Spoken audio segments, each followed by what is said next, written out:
అధినేత బట్టి విక్రమార్క మాట్లాడుతున్నారు. ఆ లైవ్ చూద్దాం. శ్రీ రేవంత్ రెడ్డి గారు ఈ జియోని వారి శాఖ ద్వారా నిన్న ఆర్డర్స్ ఇష్యూ చేశారు.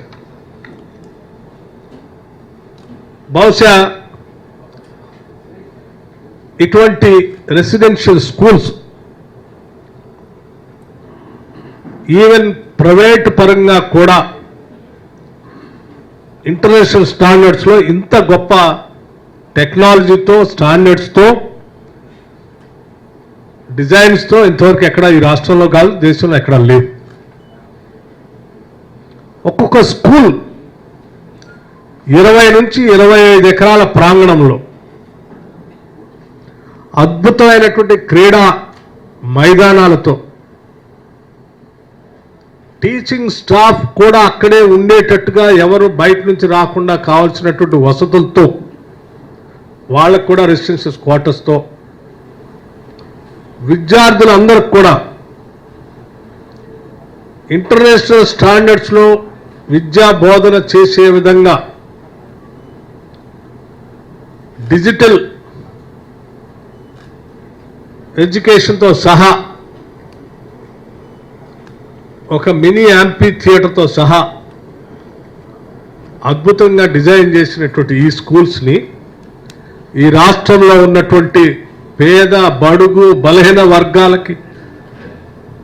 మధ్యతరగతి కుటుంబాలకి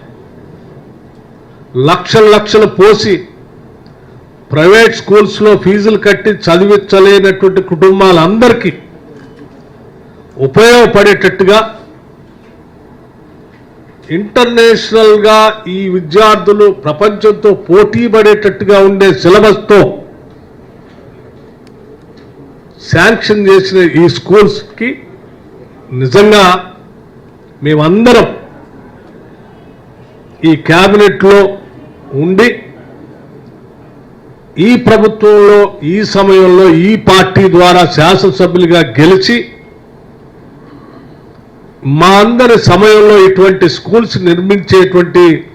అదృష్టం మా అందరికి కలగటం నిజంగా మేము అదృష్టంగా భావిస్తూ ఉన్నాం.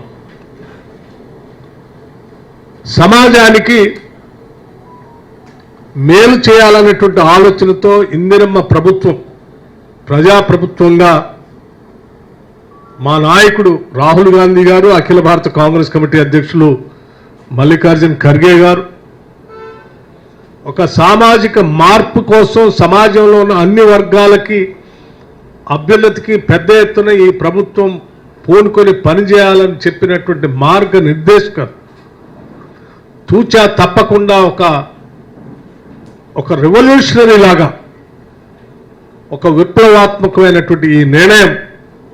భవిష్యత్తులో ఈ రాష్ట్ర విద్యార్థులు ఈ కేవలం ఈ దేశంలోనే కాదు ప్రపంచాన్ని కూడా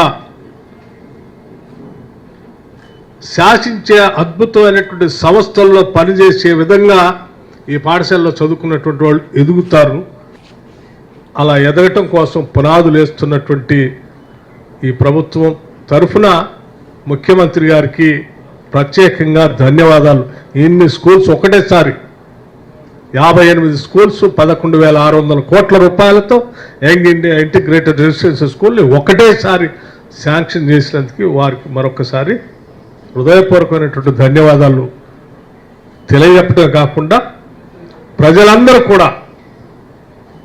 ఇటువంటి స్కూల్స్లో వాళ్ళ పిల్లల్ని చదువుకోవటానికి తల్లిదండ్రులందరూ కూడా చక్కగా వినియోగించుకొని పిల్లల భవిష్యత్తు కోసం పునాదులు వేసుకునే విధంగా ముందుకు పోవాలని చెప్పి ఈరోజు సంతోషంగా మీ ద్వారా ప్రజలందరికీ విజ్ఞప్తి చేస్తూ ఉన్నాను. మీ అందరికీ తెలిసిందే రాష్ట్ర ప్రభుత్వం పైన ఆర్థిక పరమైనటువంటి అనేక భారాలు ఇబ్బందులు ఉన్నప్పటికి కూడా మా దృష్టి అంతా ప్రజలకు ఏ రకంగా ఉపయోగపడాలి, ప్రతి పైసా ప్రజల కోసం ఏ రకంగా ఖర్చు పెట్టాలి, ప్రతి పైసా జీవన స్థితిగతులు మెరుగుపరచడం కోసం ఏ రకంగా వాడాలి అనే దానిపైనే యావత్ రాష్ట్ర మంత్రి మండలి మొత్తం ఆలోచన చేసి తీసుకున్న ఈ నిర్ణయం ఒక గొప్ప నిర్ణయంగా భావిస్తూ మీకు కూడా మీడియా సంస్థల్లో పనిచేస్తున్నటువంటి పిల్లలు కూడా మధ్యతరగతి కుటుంబాలకు సంబంధించినటువంటి వాళ్ళందరి పిల్లల భవిష్యత్తుకు కూడా ఇవన్నీ పెద్ద ఎత్తున ఉపయోగపడతాయని చెప్పి మీ అందరు కూడా తెలియజేస్తూ